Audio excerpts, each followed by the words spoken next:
Right, morning all. If you could please stand for the prayer.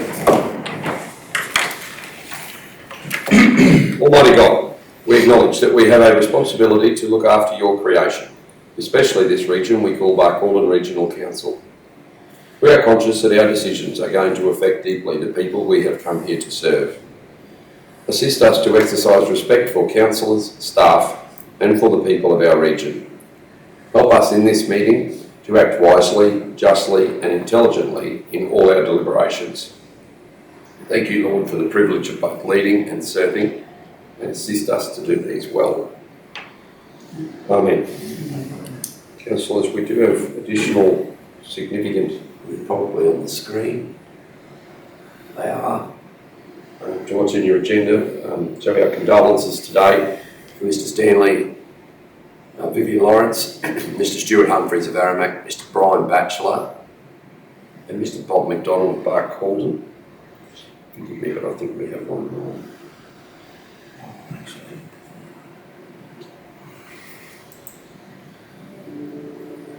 Anne Kingston, also formerly, resident of Barcaldine. Aramac. Apologies. Are there any more councillors? If we could please observe a minute's silence.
Thank you.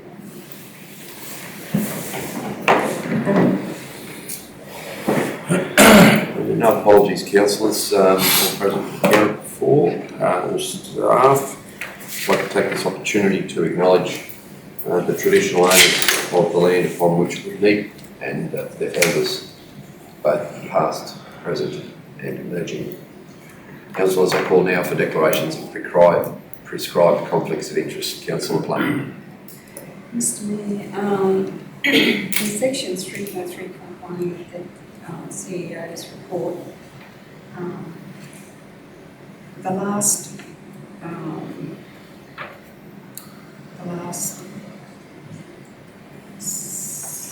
information there, the conclusion to wet and dry tannoy. If anyone would like to speak on that in the thing, I'll have to leave it. That's all. Point taken, you've got a prior declared interest in that exact matter, so that one can stand as your pre-existing declaration. So anyone would like to talk about that, just if they can discuss that. You know when you'll leave the room. Thank you, that's it. Councillor Arthur. No, Mr Mayor. Councillor Hanson. Mr Mayor, I have the same conflict of interest as Councillor Plum as a previous prescribed declared interest in wet and dry tannoy. Thank you. Councillor Gleeson. Only the same, because previously, if there was any conversation in 3.3.1, Mr Mayor, otherwise nothing else. I appreciate all three of you councillors being very careful. The only thing that can happen there is a discussion. You're privy to that anyway because it's not a decision. It would only be, point taken. Councillor Field. I think I'm clear, Mr Mayor. Councillor Rogers. Yes, Mr Mayor, I prescribed conflict of interest in 3.3.4, the RADF. Is because I am a facilitator I will be, if it's approved, the facilitator for the Jordan Valley Arts and Crafts workshop, so I'll leave it here. Right, thank you. Does any councillor present believe any other councillor present may have overlooked the conflict of interest declaration for prescribed conflicts of interest? There being none, I call now for declarable conflicts of interest. Councillor Plum, Okay, no, Mr. Councillor Arthur, No, Mr Mayor. Councillor Hanson, Mr Mayor. Councillor Gleeson, Not that I believe. Councillor Peoples. Mr Mayor, just, I didn't think I did, but I was just thinking about the, Muttabara Race Club's got a request in here for funding in its Are you an president. executive member of the club? No, but I'm president of the Central West Racing Association. I just bring that to your attention, so as I Yes.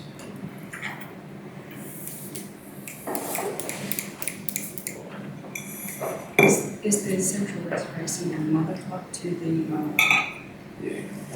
That would be the I didn't hear overarching. what councillor Plum. Are they the representative body for the area that covers Muttabara? Central West Racing Board. Yes, it is.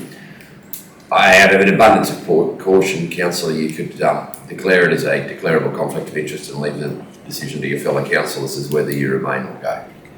Mr Mayor, I will declare that I have an interest there in abundance of caution. Mr Mayor, I'll leave the room anyway. You'll leave the room. Thank you. Councillor. Yes, Mr Mayor, I have a declarable conflict of interest in, this is previous, 3.10, the progress report, Oh, yeah. and 3.8.1, district manager's report, Parramac.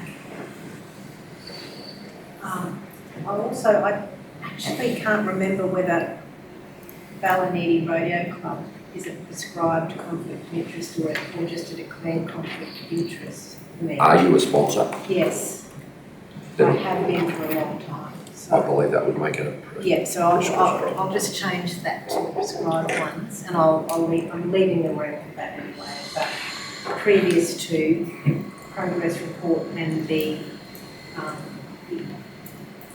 district manager's report. And that's just with respect to the sculpture trail references in both of Yes. those two reports? Yes. Yep. And the request for assistance that's outlined in agenda item 382, you're going to now declare that as a Yeah, prescribed. and leave the room. But you won't necessarily leave on the other two. You have permission to remain, it's just if you feel like Yeah. wish to. Yeah. So, Thank you. Do you need to vote on that again? No. Yeah. so Mr Mayor, Councillor Rogers is declaring for Ballanidi because you are a sponsor. Yeah, That's correct. I've sponsored it like for quite a few years, and I'll probably do it again this year. That's standard process. We've done it before when an individual councillor in their own right is a personal sponsor of an event. That's actually listed in two separate sections of our declarations. That one, we have to declare that. I'm not sure, but Mr Mayor, I think I'd be a sponsor too. So I'm going to declare it. And that is a prescribed conflict of interest. Okay.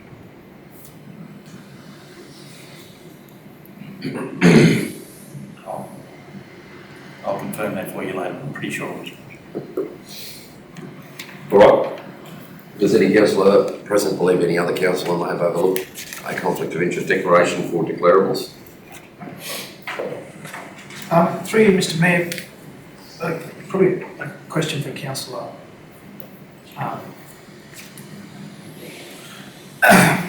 Sorry. Peoples or? Peoples, yeah, sorry. Just with respect to the Muttabara races, is that prescribed through his business? No, probably not, because we're not sponsoring his business's attendance, we're facilitating. The event, though. It probably makes no material difference. I just wanted to make sure that Councillor Peoples is covered on what conflict of interest he declares. You're raising the point that I could be a sponsor there too, is that? No, as in, Bookmaking. if you go there bookmaking as a business. Oh, yeah, okay. Benefit Okay, from the and event. I only assume that you would, but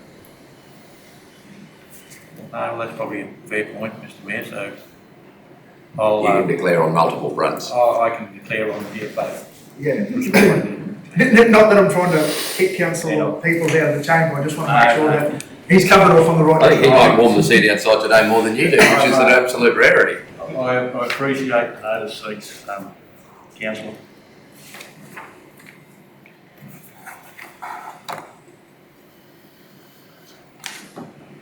I have somebody please move that the minutes of the general meeting 21 March 2023 be received, please.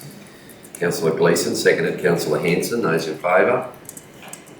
7-0. Questions, comments or alterations to those minutes, please? Can I then have somebody please move that they be confirmed as presented? Moved Councillor Plum, seconded Councillor Peoples, those in favour? 7-0. Any officers present have any petitions or councillors in, councillor officers have any petitions in the correct style? Being none. 3, 2, 1.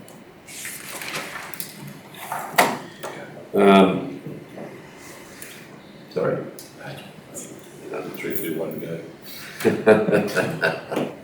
3, 2, 1, go, Roger. The Mayor's information report, we might have to change the numbering, that's actually too funny. Can I have somebody move my report be received? Councillor Peoples, seconded Councillor Plum, those in favour? Carried. There has been a little more, although I was away for a week, councillors.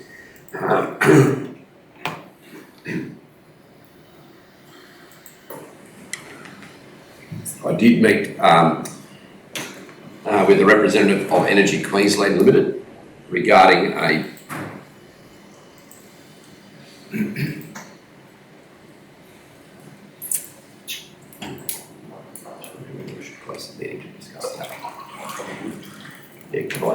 just on the basis of what, thank you very much, Councillor.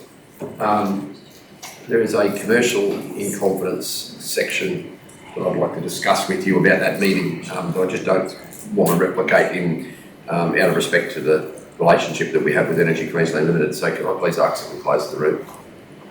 Councillor Peoples, seconder. Councillor Gleeson, those in favour? 7-0. Meeting closed.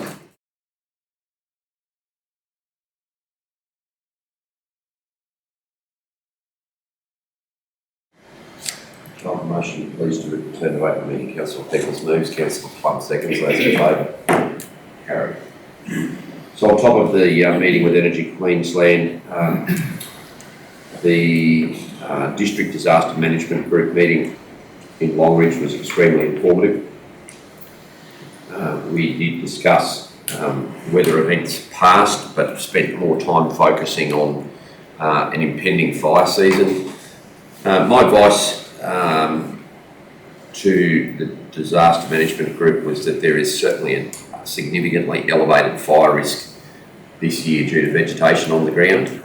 My experience would suggest that the likelihood of catastrophic fires probably one more winter away. We're going to see considerable residual moisture for the remainder of this year. We'll still see fires, definitely, and we could see very large fires. We're certainly not, I didn't rule that out. I think if we were to have a failed wet season on top of this now, the back end of next year is when we're likely to see those catastrophic fire conditions where, the grass will be dry at the end of this year, but the trees won't be dead and ready to explode to the same extent. That notwithstanding, I did identify the top 5 priority fire areas for the region, both for the District Disaster Management, but also for the Central West Fire Management Group. For your information, they're not top secret locations. The number 1 fire risk that I identified was in the desert area, adjoining the western side of the Great Dividing Range, in and around that area where we received that massive rain event. So properties such as Texas, Alice River, Bungadoo, Lennox, extending west towards the Downs, towards Aramac, so right across the jump up in that general area, all the way south to the Capricorn Highway, and extending just a little bit further around until you reach the Blackwall Jericho Road, just because of its pervasive fire nature.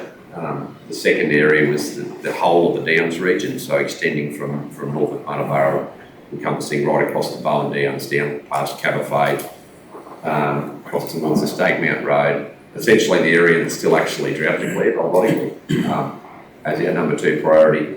Not because I think it's the second most likely to combust, but it'll be the it'll be an extremely dangerous place to fight a fire this year. Those fire brigades are certainly reporting concerns, certainly in and around Muttaburra and Aramac. The third area is the area, or the third ranked priority was the area north of Alpha, either side of from the Belleander River to the Great Dividing Range, so either side of the Clement Alpha Road. That area has now had 3 successive wet seasons. It's at the area, its vegetation level exceeded anything I've seen in 30 years. So there's extreme risk of fire there. It's not as high as the other 2 due to it being predominantly cleared area, not significant stands of vegetation, and smaller holdings, much smaller holdings, so more breaks, more tracks, more fence lines, whereas the top priority places like Bungadoo, Lennox, Alice River, they're very large holdings and significant stands of remnant vegetation, which makes firefighting quite difficult, as you all know.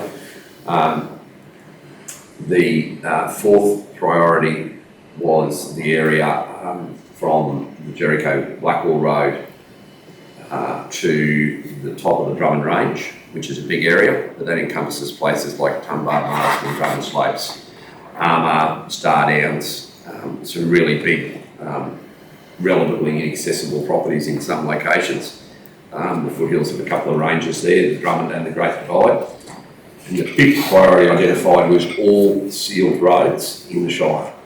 So either side of all state and local government controlled sealed roads due to their propensity to spark in the event of a tyre or a brake seizing. So that's the information that we've reported up.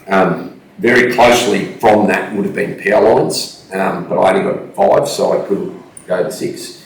But I did ask and request, and Ergon Energy will be reporting back what their mitigation strategies are for not only their transmission line, excuse me, but for all their swir lines as well. So obviously the transmission lines between Muttaburra and here in Alpha, and here in Lilyvale, they're significant assets.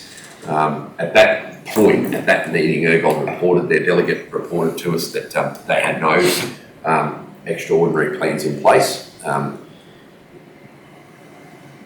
However, I think that will probably change pretty quickly.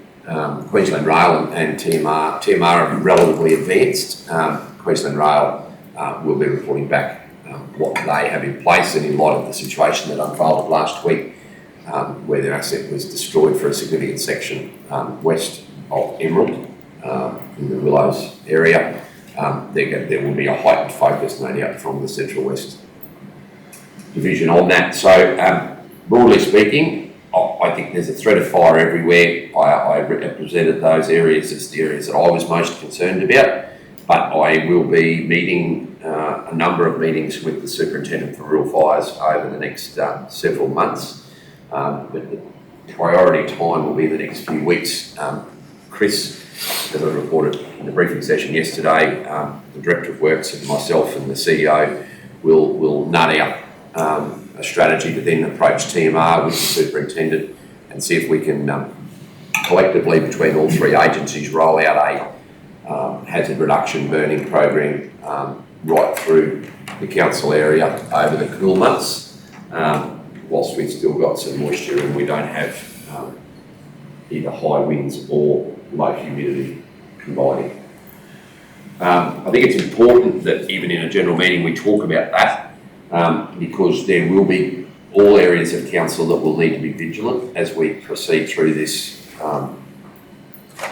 transition in seasons, if the Bureau have got it right from wet to dry, whether it be the verges of towns that need fire breaks installing, whether it be our rubbish dumps that need a secondary layer of fire control, whether it be job sites, the sparks from grinders create more backyard house fires than arsons do.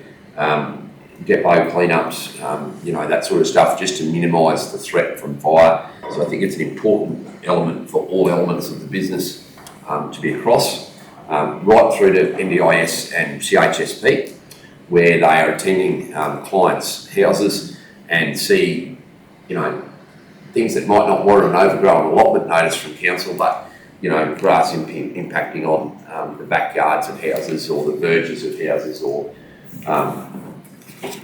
there's so many little things that we can do to preempt a fire that make fighting it so much easier when it turns up. So I'm talking about this publicly in the hope that anybody who's watching understands that we collectively are taking this seriously and hope it never arrives, but we probably certainly encourage everybody else to do the same, to do a bit of a clean up, a bit of an audit, and just have a check of what risk they've got. Our pastoralists are very good at this. Unfortunately, they haven't had to do it for a very long time. 2014, Councillor Rogers, the last significant fire out in the desert. Yeah. It's been a while. So a decade. Some of the brigades in and around Munnabara are reporting, it's been probably longer than that they've had a significant Downs fire. So we just really want the word to be out there, not to be alarmed. For goodness sake, it's only April. But use the next few months to undertake whatever preparation is required. The district is certainly very focused on fire as its emerging threat, transitioning away from flood towards monitoring fire. The Palace meeting and site visit. Sorry, I'll pause there in case there's any questions about fire. Mr. Mayor, the high-risk areas, is there any plan to contact those properties within those areas, like especially the highest? Some of them are new, like they may not, I don't know, they might be aware of it, but just in case they didn't want them to be caught unprepared. So that initial meeting of the Central West Fire Management Group was to collect intelligence. It sourced also from first officers as well. So what their intent to do is to put together a strategy that includes communication to all fire brigades, wardens, officers, property owners. They were taking intel I gave and matching that up with departmental advice from the Department of Ag and also from Bureau of Meteorology, so overlaying vegetation mapping. So yes, the next step will be to then reach out once they've collated all that information, identified what the fire management group's priorities are. So that was just one individual's within it. Then that information will be relayed to people on the ground. Yes.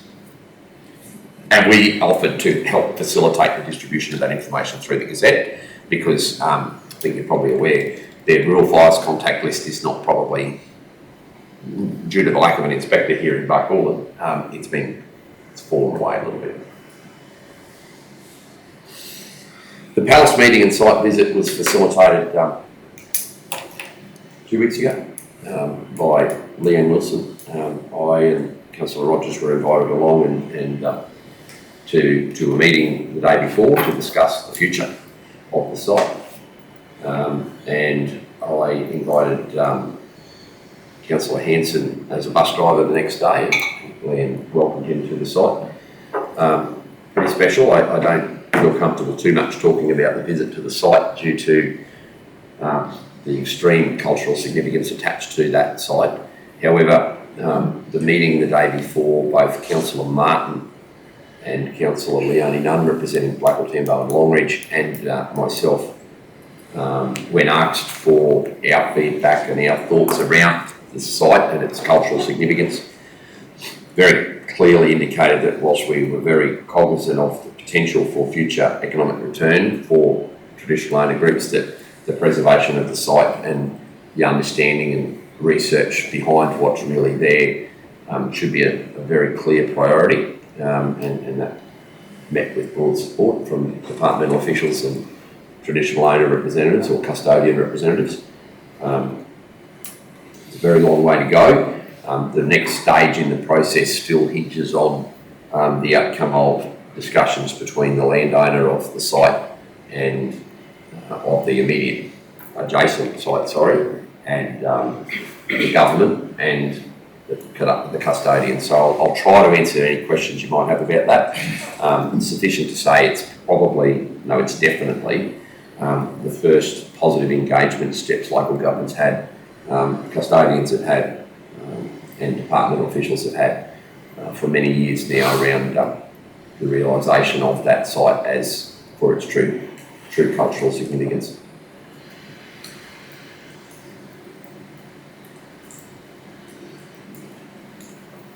Okay. Rather than that, I'll mind what stands as well. Councillor, please. Yeah, the owner of the Tumbar property actually own that site, don't they, or they're in a, it's a very small freehold section. area? There's a very small section that's no, it's not actually freehold either. It's got a very specific land tenure. When that the problem is it's completely landlocked. There's no access. The landholder of the adjacent property controls access 100%. So that's an anomaly that arose from 1932 when it was declared a reserve for scientific purposes. That's what its land tenure is. The state is in the process of turning it into, transitioning it to an Aboriginal freehold, and you can't freehold a block of land without access. So what's that mechanism there, Mr Mayor, an easement or Yes, an easement, and that's the process that's being negotiated with the landowner. What's the best route for that? Possibly not where it is currently, which might facilitate the construction of the road. That's one option, councillor, yeah. And the thing about roads, who owns the roads? Council. So I actually took to that meeting Shane and Dan as well. That was good to have some conversation and understanding about the implications. Certainly no way negative. You know, roads are roads, that's what we do, that's our core business, that's one of the chief reasons for our being. But yes, there will be some additional road requirements, but that's still quite some significant steps into the future. and that site sits within your top 5 of your priorities at the moment? Most definitely. And once I visited on site, I was a bit antsy about whether I should have perhaps had it higher. But I can say that same everywhere I go. I wouldn't want to drop a match here. Like, you know, it's a bit hard to rank them in order. Like, I wanted to just submit 5 unranked, but no, we had to rank them from top to bottom, so. All right.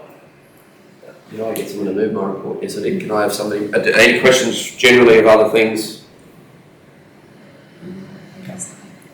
Councillors, can I have somebody please move the CEO's information report we received? Councillor Gleeson, seconded. Councillor Plum, those in favour? 7-0. Shane? The councillors, before you is the report, probably the highlights, and then we've discussed most of these meetings that we've had. We've talked about the Palace visit. I did meet with the Heritage Centre, people who work at the Heritage Centre. There's a bit of a discussion was about the front of their building, water egress from drainage. So they're going to put something to council for us to have a look at. That's to do with ramping and the water running through and cooling water and slip hazards. And so there's a discussion over that. Your road valuations and condition assessments is underway. The business systems, which we were workshop with council that Dan and I have been sitting with, looking at the conversion of our systems from older technologies, from cyber and technology to upgrade. We will show councils that through a workshop. Safety management system, which we discussed in a workshop recently. We are rolling out an update to our safety management system, consultation staff happening, rolling out across the org, with some site visits to job sites to ensure that we're up to date.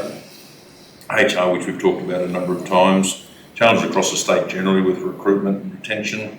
What we're doing here is reviewing all our staff, so performance reviews, updating of PDs is all underway. There's a few outstanding at the moment, just across the board, but we'll have them finalised shortly. Included in that is obviously a training needs analysis, a housing strategy, which we'll workshop as council. Once again, that's a broad issue for a number of councils, but we're not immune to that. So we're looking at our housing strategies as well. There's been changes to legislation, so our staff are being up to date with that, mostly around the safety component and impacts of that, with rehab and a few other things. I'm not going to get into specifics about what those changes are publicly. And looking at our recruitment and retention across the sector. We have also got for review a draft which we discussed yesterday, but we'll bring to the table later on today, the housing strategy from the Western Queensland Alliances, looking for council endorsement. We also talked about being successful in a flood risk management program recently across Alpha, Aramac and Jericho to look at flood risks. So we've got funding approved for that. You'll see later on, we're talking about our policy framework, which we workshopped about review of all our policies. The town plan continues. We're currently getting into our budgets in depth just to see where we're going. Obviously, we're looking at things like cash flow, completion of projects, outstanding and recoverable works, and acquittals to make sure that everything is up to date. Good news is we went to market for communication engagements officer. We were successful in getting a very good applicant, and she starts next week. Organisationally, the organisational reviews consultation started. So across the board, we're now discussing with our staff, and we'll bring back to council once we've finalised what that looks like. And as we just discussed, council delegated last meeting to me to make a decision on the wet dry plant hire. I've made that call and we've added that applicant to the list. Ready for questions? That's the best way to do it. Councillor Peebles. Mr Mayor, can I ask the CEO a communication engagements officer? What's that mean, please? Replacing the job that Angela was doing. Right, so that's that'll be part of events coordination? Events, the comms engagement with our community, that broad role. So. Okay. Yeah, events as well. Okay, events is one, and also events, media, Facebook stuff. grant writing, chasing, was it the file of that? Haven't got that far with grant writing yet. That will be more of a support with finance, but where we can support with will be. Right. Grant writing is important, both us internally and supporting our community groups as well. Just so as everyone is up to date, out of our Harry River Cattle Drive meeting the other day, one of the requests from the committee was, could we have an events coordinator to start working on next year's event? So that ticks that on for us. There'll be some benefit added by having a professional on staff who can do those things. Yeah. Thank you. Shane, Yep. will that person also be doing that? Yep. Yeah, the intention is, where we can take advantage that the person coming on board's got experience in media engagement, has previously worked for Channel 7, has worked for the council, so we've got a broad skill set that will be great for this room. Further questions, Councillor Gleeson? Through you, Mr Mayor. Shane, for the public, with the organisational structure, can we've been confirmed, but just can we confirm that the little towns are not going to miss out? The main, we don't want to see it be up there that the office is getting congregated into the Buckthorn area. In general terms, I confirm that there is no intention of changing our workforces in different towns. So, the strength of our communities is that we've got a presence in each place. So there is no intention of changing that. From a structural perspective, what we're looking at doing is simplifying reporting lines. So where one or two staff members might report to 3 or 4 different areas, we've clarified that. And where we can strengthen the gaps that we currently have, that's what we're looking to do. Thank you. We're looking to place people in each community. Thank you. Questions?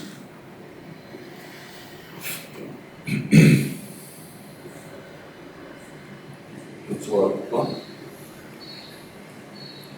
No questions? That's right. That's right.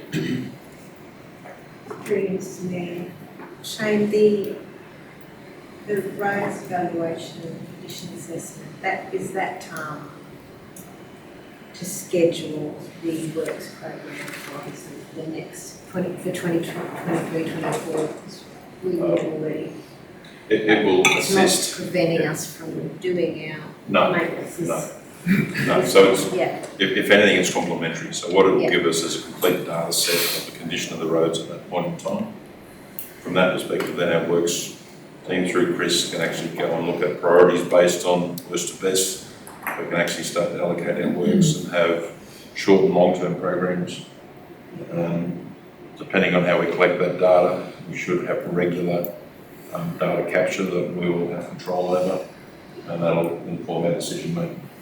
so it's, just to confirm that but it's not, stopping anything like any of our previous budgeted maintenance work on the roads at the moment. No. Yeah. Thank you.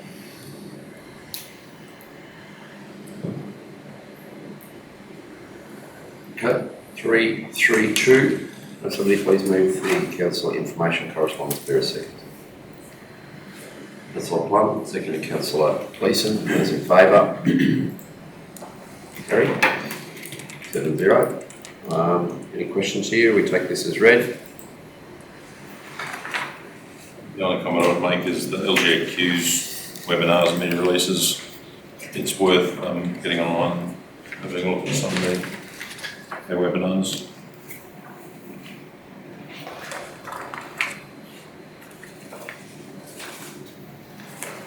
Mr Mayor, the only thing I'd say about that is the, looking at the Olympics, I think we've got to be very mindful of probably how much it's going to cost to run the Olympics, and that we don't miss out on funding across regional Queensland, and keep the state government aware of that all the time, that, you know, we've got to be not lost through this whole experience.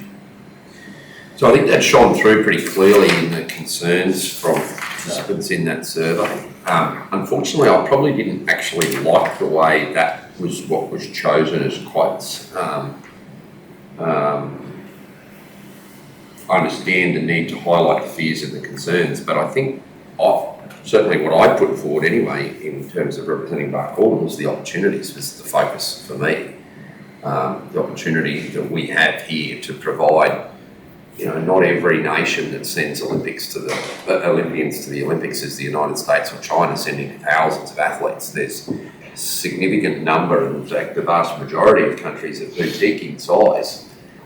We could accommodate the triathletes, for example, from South Africa. We could accommodate the open water swimmers from Mozambique. Like, end of the day, there's significant opportunity for Barcaldine and so many of the smaller regional Queensland towns. We don't need to house the entire USA Olympic swimming team, and I wouldn't even try. A, facility's not good enough, and B, where you're going to put them, and you're wasting your time. So my target would be, we've got a lot of opportunity here with what we've got. Yes, there will be money spent in South East Queensland. We can't see it regional Queensland fall off the radar. But I think we should be really harnessing what have we got. Like the Olympic movement itself is highlighted. Stop custom building facilities for Olympics because they fall into disrepair. So look around the state of Queensland and find what we've got that can be used either for pre-Olympic events or indeed even in South East Queensland or in regional Queensland for Olympic competition. So, you know, warming up the soccer teams for one of those countries on the field here in Barcaldine, it's exactly the same size as a soccer field in Europe. So certainly agree with you that we've got to keep putting ourselves forward, and I'm doing it in a positive light, that we've got opportunities already here without too much extra investment. We can get that stuff up. Where I'm more concerned about is the investment falling off in key infrastructure that we need, such as roads, That's my point. water, sewerage, the ongoing things, where we avoid that sugar hit of 18 months either side of the Olympics, you know, in both pre-Olympic build-up and post-Olympic bounce from tourism. Certainly never going to let any of it drop away, but I am cognizant that there's significant opportunity here for us at the same time in that 18-month window. It'll be interesting to see how it plays out. It will. I mean, we're going to see so many political changes between now and then anyway. It's a long time away, but it's not that far away, if you know what I mean. Like, there'll be 3 local government elections and 3 state elections before the Olympics are held. So, I mean, the political landscape will look different to what it does today. Not foreshadowing a fall of government, just people retire. People, you know, every one of us is going to be hard pressed to guarantee that we'll be in this room in 10 years' time or 9 years' time. So, yeah, it's about making sure we don't chase a dream that we can't achieve and miss out on base level funding for other areas on the way through. Yep.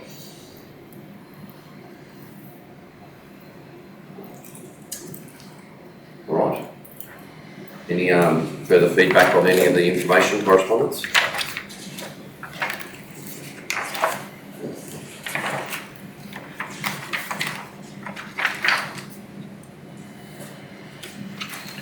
Planning and development report. Will somebody move to be received, please?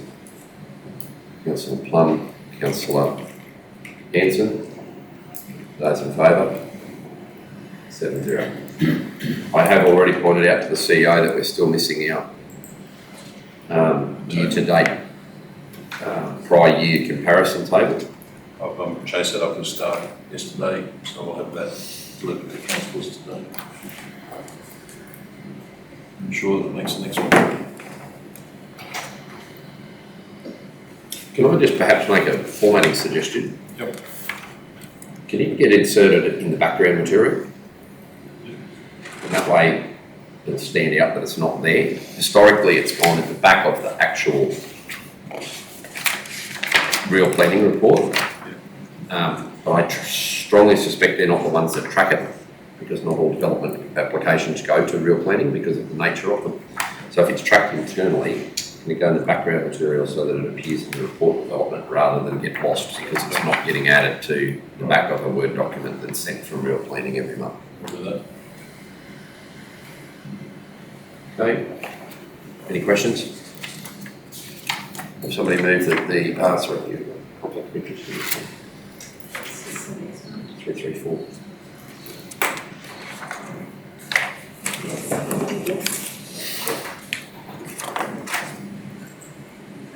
Can I have somebody move that we receive, no, sorry, we're not receiving the report yet. Okay, do we have any questions for officers regarding these 2 applications?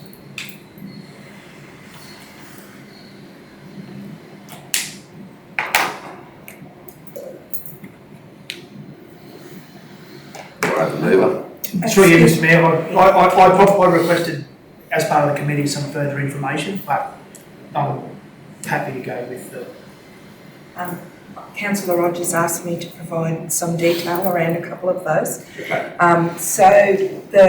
Because of the conflict of interest, Councillor Rogers didn't vote naturally around the sculpture trail, but I did receive 3 other votes for moving forward with that one.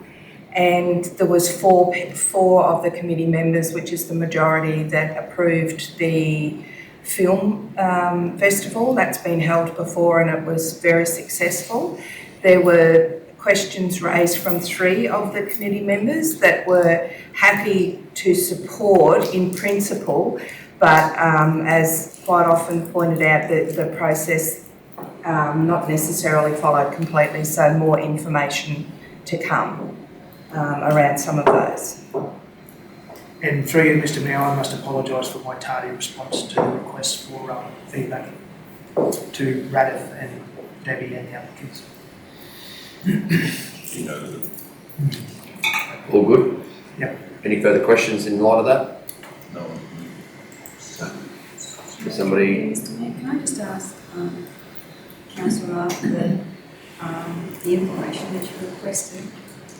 It's not here, so should we know about it or just support letters? Yeah, it's in the framework of the policy for the application about some clarification, and it's the bureaucratic side of me where boxes aren't ticked and information is provided but not indicated that it's provided, and sometimes vice versa. But I am only one vote on the committee, so if I'm the outlier or in the minority, then the majority have seen fit, and that's my understanding of these 2 applications. Again, it's the same with my issue with our community grants. I'm I'm happy for the money to go to the community, but I just really want us to be better at the process. Thank you, Mr Mayor. Ready to move the recommendation then, please? Councillor Plum, seconder. Councillor Hanson, those in favour? 6-0. Councillor Rogers is welcome to rejoin us.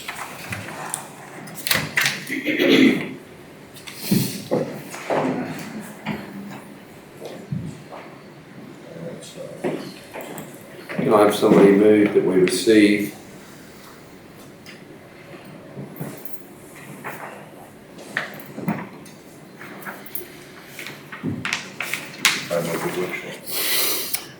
yeah, just looking at the wording of the recommendation, I think we probably should receive and adopt the policy and procedure framework and endorse implementation. Otherwise, we haven't actually formally adopted it, so we can just insert there. Mr Mayor, before we endorse. I've got to move again. Sorry, I was putting the resolution together. Just let me get that right, and then I'll come to you for questions.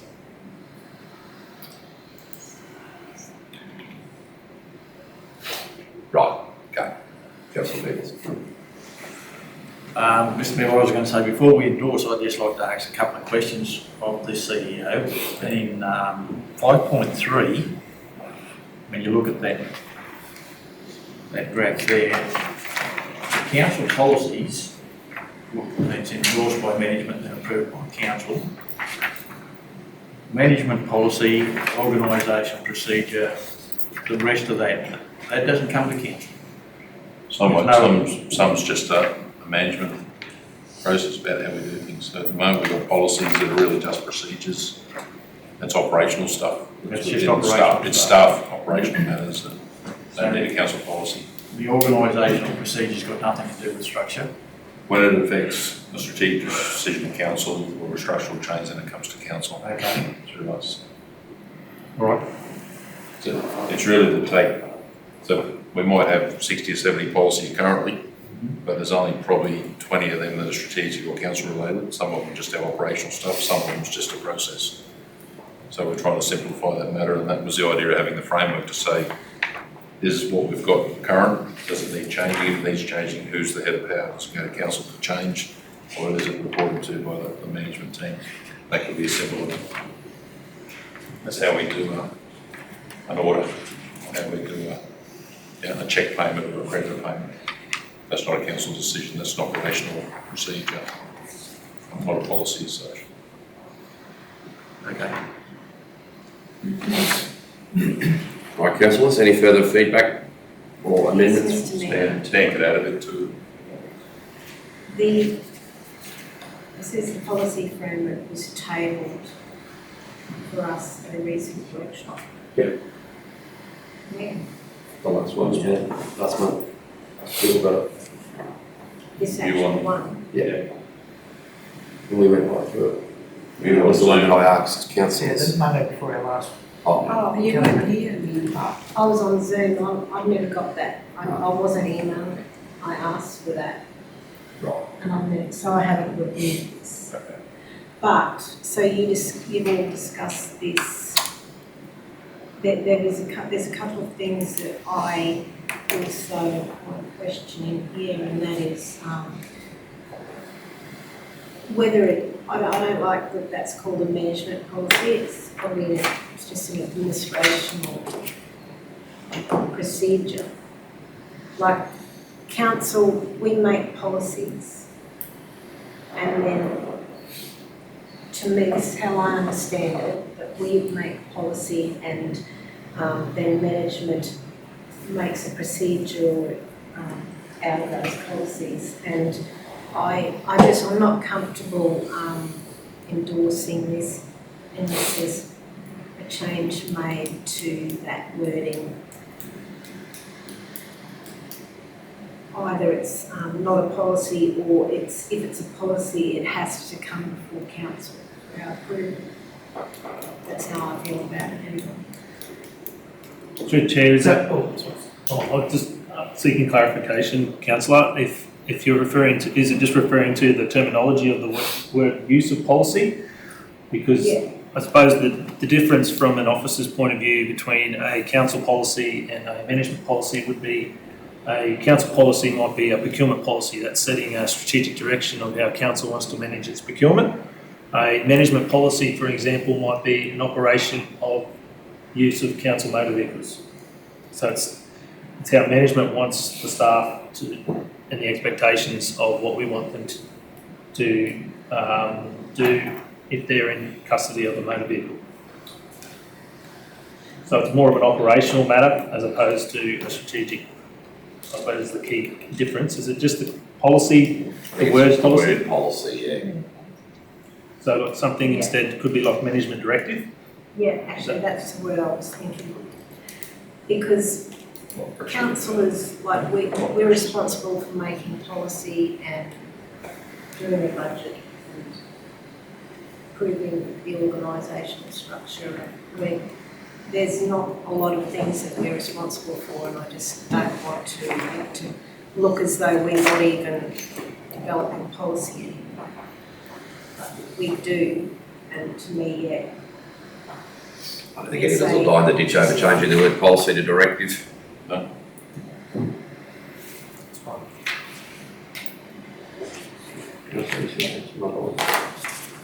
No, that's my main concern, that we were having two different, like, lots of people developing policy.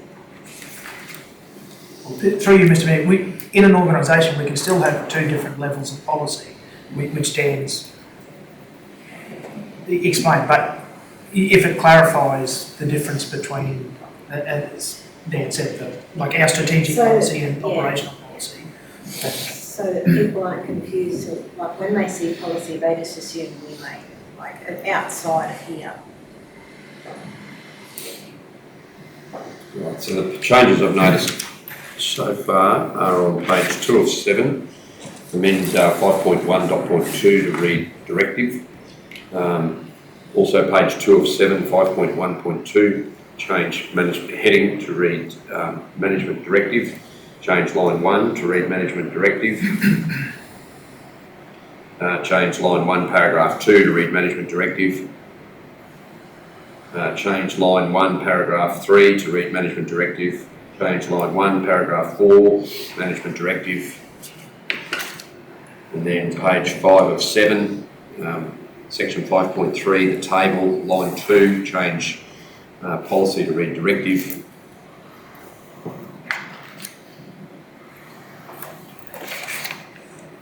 That's all I That'll be it. And if we find any others, we'll do it. So would that be considered an administrative change? Probably be so. So I think the key thing here, councillors, with this is, obviously this is not replacing a policy, this policy doesn't exist. To systematically review policies that haven't been reviewed for in excess of 10 years, and to bring some harmonisation around the way they're presented, the way they're read, which obviously changes the way they're interpreted. We need to have a style, we need to have a process for that. As simple as the manner in which they're typed is fundamentally important to that if we want staff to consistently apply policy across all of their decisions across the organisation. So this is the genesis document, and then from this obviously then will flow either the new or reviewed policies over the coming months. I guess that wouldn't be possible to happen in a cohesive manner without adopting this document. It's the guideline. Through you, Mr Mayor, I do find it ironic that the policy covers our policies and procedures framework, but doesn't have a policy number, a directorate or a review date. The framework as such, Should have a review date. it'll have a review date. Everything's reviewable. So then I guess can we add? No, but in The new policies will all have a review date. in this it says that we'll do risk assessments around policies and provide, but then this policy covers that, but then the way I look at it or interpret it, we haven't then put a review date on this. So some will review yearly, because they'll be our statutory policies. The other ones will be Yeah, 2 year and when it triggers. Some How have often been, do you some want to have review been. this? You can do the framework every 12 months if you like, every couple of years, so it's really overarching documents. I think 12 months is too frequent through this one. Maybe to make it to 2, 3. So the review date will be April, if we go 2 years, April 2025.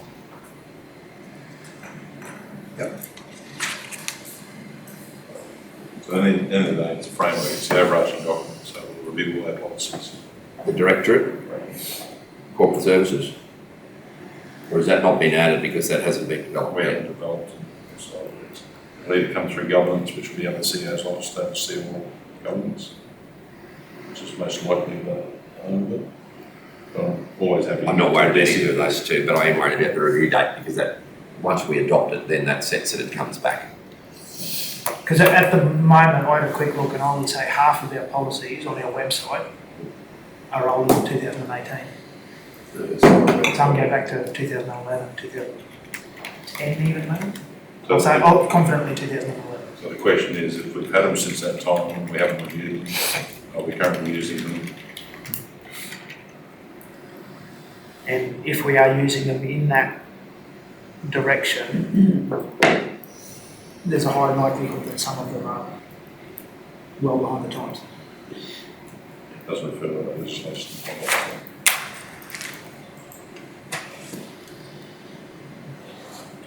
Further questions, councillors, before we move towards implementation?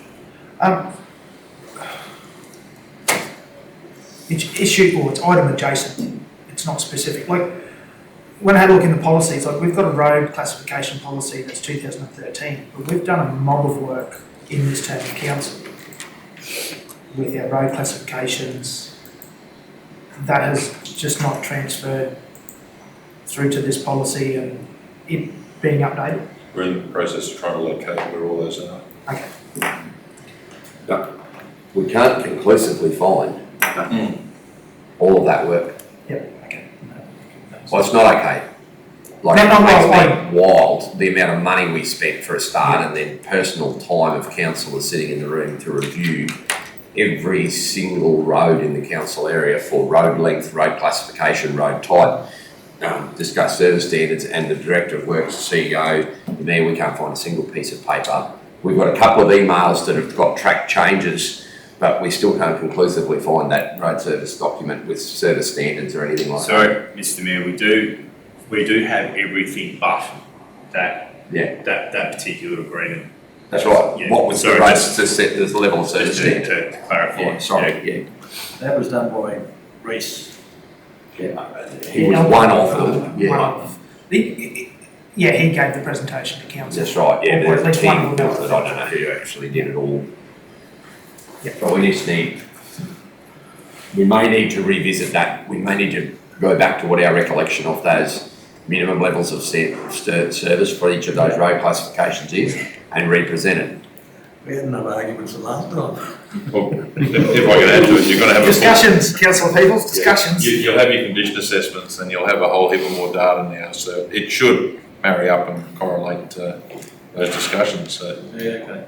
We've got to have, we'll represent the road classifications document with names to a future meeting because I think we've got that resolved. If there was a few naming issues where the notes weren't perfectly clear as to the intention of council with respect to the naming of a few key roads.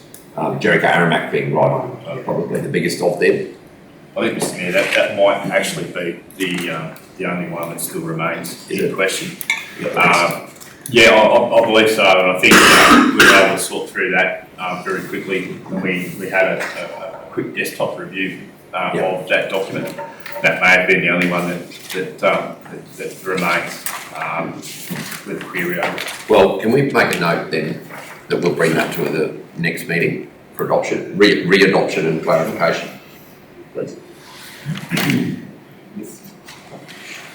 Mr Mayor, would we be able to get a copy of this once it's been amended? I just feel as though we just don't want to get off the track that it is a policy. It'll be on the website too. Through you, Mr Mayor, it's a question I noticed. How many management directives would we have in council? Rough idea, like is it hundreds, is it 50, 75? Through Chair, I think currently it's probably less than 20. Okay. Yeah. So What in you that, would consider a management policy, management directive. yep. So in that table on 5.3, the approvals, would it be possible to have the management directives provided to council just as a matter of course? Like when you change one, just so that we can have a bit of a better understanding of back of house, like, Yeah, happy enough to understand what we're doing. and maybe just at that level, like anything below, yeah, we would probably be flooded with it.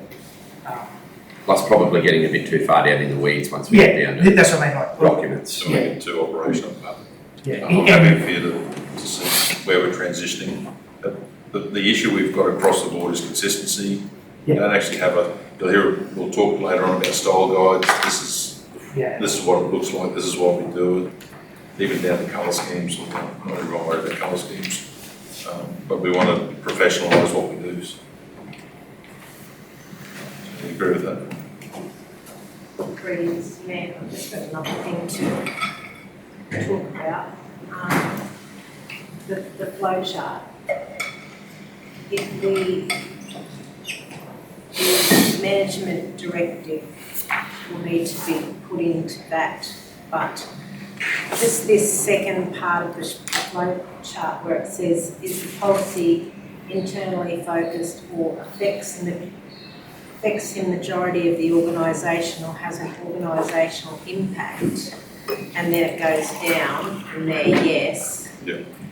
I'd like to see, we may not need to approve it.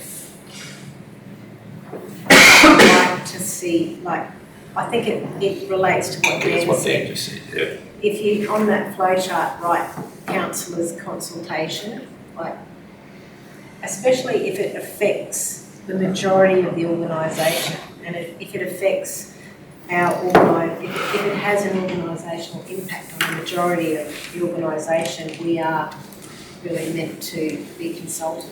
Unless it's to do with something like workplace health and safety. Like, that's where a lot of these directives end up around. Yeah. So, you know, a lot of those things is advice to us, but not really consult us. Yeah, advice, or that could be advise us or something in there, so that we're not just missed out. Yeah, because I've never seen one. Yeah. So it's really good to change, be good to change that from being kept in the dark to finding out what's going on. So, Councillor Arthur, like a summary of why we've changed what it is and what the impacts we believe in. Oh, just mainly for that new management directive, it's like in that 5.3 approvals table, even if it is just information provided to council in that table, so that, like, it still goes through our normal process internally, operationally. It's just that when it's finalised and changed, it's provided to council just as a matter of course because of the change of the directive. Anything below that, I would think would be too numerous, and as you said, too much detail and too operational. So I think if you could just add to that chart, not to the chart at all, sorry, to the box. Yeah, that's what I mean, just underneath approval, council, information provided. Advised. Yeah, advised. It could be a briefing session, it could be anything else. Yeah. Simple email, Yeah. here it is. Here's the new directive for the safe Yeah, operation. and then that's of incumbent on us to have a look at Yeah, it, appreciate the understanding of that part of back of house of council. So simple things is we've just reviewed all our SOPs, or we're in the process of doing that, there could be 120 and 50. We'll identify the ones we've modified. It's in our system anyway, so Yeah. it doesn't hurt to be aware of them. Right? It's that standing operating procedure for that. Yeah, we've got one at the moment with side-by-sides or ATVs about wearing helmets. That had to be changed to accommodate mustering pattern and road problems.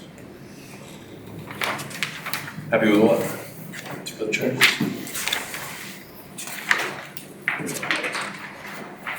any other questions?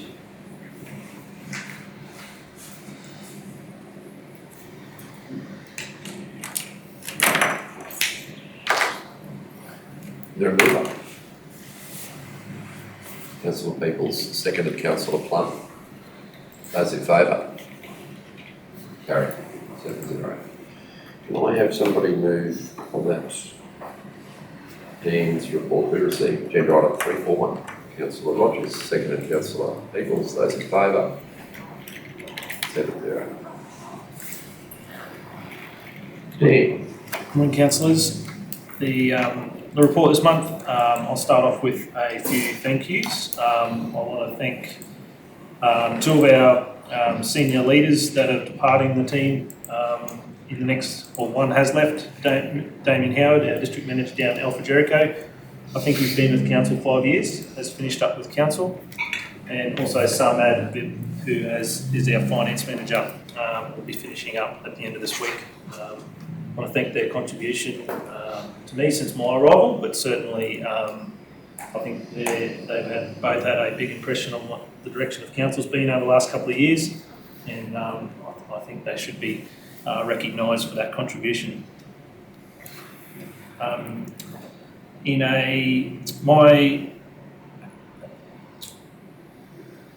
What I've been up to for the month, we had a few meetings. I attended the audit committee meeting, which we'll talk about in the next agenda item.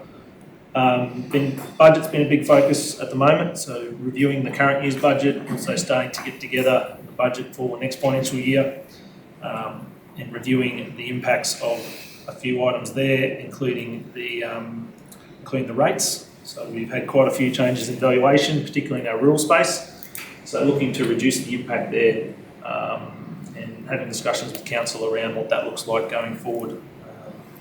We are talking about whether we might consider some community sessions to go over that with the ratepayers. There has been a fair bit of conversation in the community and concern around the changes in valuation and how that's going to impact their rates.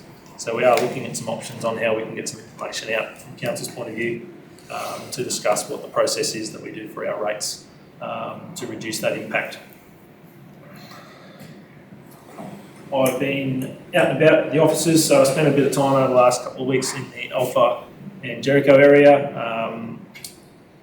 while we transition to between our district managers. So we have currently Karen Kumar has commenced as our acting district manager for Alpha Jericho. She commenced last week, and she is settling in down there, so she'll look after the area of Alpha and Jericho for the next 6 months. While we recruit, we'll look to recruit that position permanently around the end of financial year. So, looking forward, certainly looking at recruiting our new manager of finance. That's out and about at the moment. Finalising the procurement policy, we'll be looking to have that in front of council next month. Further preparations of the budget going forward, and we've also been doing some work in IT. So we're looking to onboard a service provider to support us from a technical point of view to transition. So we do have some challenges with our IT space and the age of our infrastructure, and our systems are, I suppose, some challenges around our security. So we are looking to bring someone in to support us while we transition to a space that is a lot more secure for council. So, thank you. Before I go to questions, Dan, with respect to the public communication of the rates situation, especially rural rates moving forward, have we developed internally a response to what advice staff are providing to members of the general public when they ring asking about this? So following some comments that were made that have alarmed a couple of members of the community, I have provided correspondence to our front of house teams and also our rate staff about what the key points they should be focusing on. That centred around us. Part of the process is that we look to adjust the rate in the dollar because there's been such a significant increase in the rate in the dollars, in the valuations of properties in the rural area, averaged around 150% across the board. When that happens, we reduce the rate in the dollar which is the other part of the equation that calculates your general rates, and then we are able then to reduce that impact from being 3 times your rate now. So we took just over $4 million from the rural land category last year. Our starting point for the budget this year is still to take $4 million from that category. So the rate in the dollar reduces from, it's about 0.6 cents in the dollar at the moment. It'll be down to around that 0.2 cents in the dollar. So, we'll have more clarification of the information as we go forward, and we're still in the budget phase, so finalising what that looks like, we're still working through that, but that's the correspondence that's been provided with them. Very good, thank you. I think there were some very concerned members of the public there for a few hours. Questions, please. Dan, through you, Mr. Mayor. Dan, should this be something that we go to have a community forum about, all things, and have it open so that people can come to us about it? Through the chair, that is what I was alluding to, looking to have some community sessions to talk about the process and talk about it on a general basis, but there's also the opportunity for individual ratepayers to come and hear about what their situation is. There is still some property owners that have quite significant valuation increases well beyond 150%. There is some impacts there that they will be felt. But I suppose the reduction in the rate in the dollar does assist with that somewhat, but there is still going to be some impacts. It'll really be council decisions, but there is a period of time where people have a right to object to the valuations too, so we can't interfere with that process. But it's good to have some open discussions. The council will guide us on what you'd like us to do. So in previous years where a rate increase has happened, I've always instructed that we fully release the draft rates well before, and we'll get 20 people come to a forum, but we put on the website and in the Gazette to look at the website. Here's what your old valuation would be, old rate notice payment would be, here's what your new one. So we've never hidden that. When we first lifted rates by 5% when the rest of the state was 0 or 1, we put it out there. And that's the thing that alarmed me about the inappropriateness of the feedback that was distributed around where rates were going next year. We hadn't even met to talk about what they were doing. And people were being told they were going to get a 153% increase in their general rate by our staff. That was significant, not just one, not just two, we had 5 of them as it finished up had received that. So, given that we have always been transparent, I think we are going to need to do some sort of session to explain it again, but we've always said, look, this is what it is. And we've released the whole chart, de-identified except by the rate notice for the public to see. It's always worked well in the past, but phone call the day before Easter was alarming, to say the least. I just felt that at some of the community forums, the community have asked us to do possibly 2 forums a year instead of 1. And I just thought that this could be part of an earlier forum.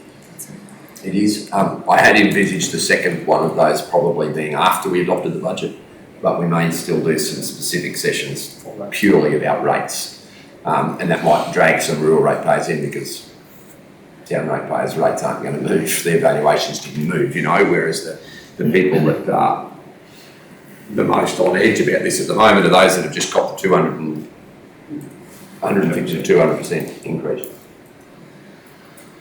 And through you, Mr. Mayor, due to the number of, there is a relatively small number of those rural ratepayers where that valuation and potential rate rise, it's probably more economical and easier to individually talk to them in the short term anyway.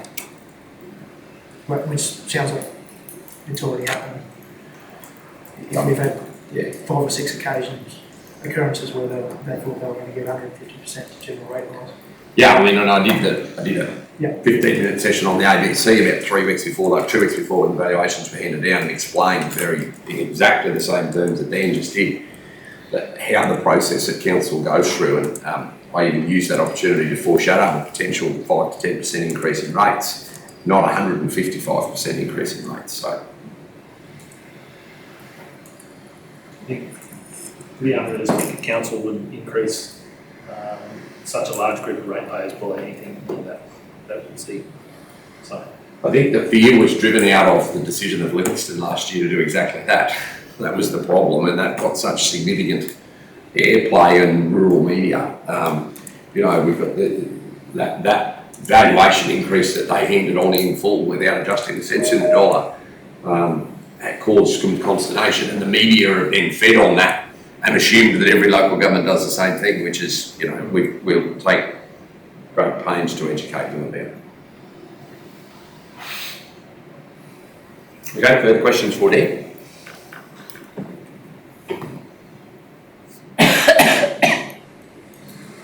There being none, we might adjourn for morning tea.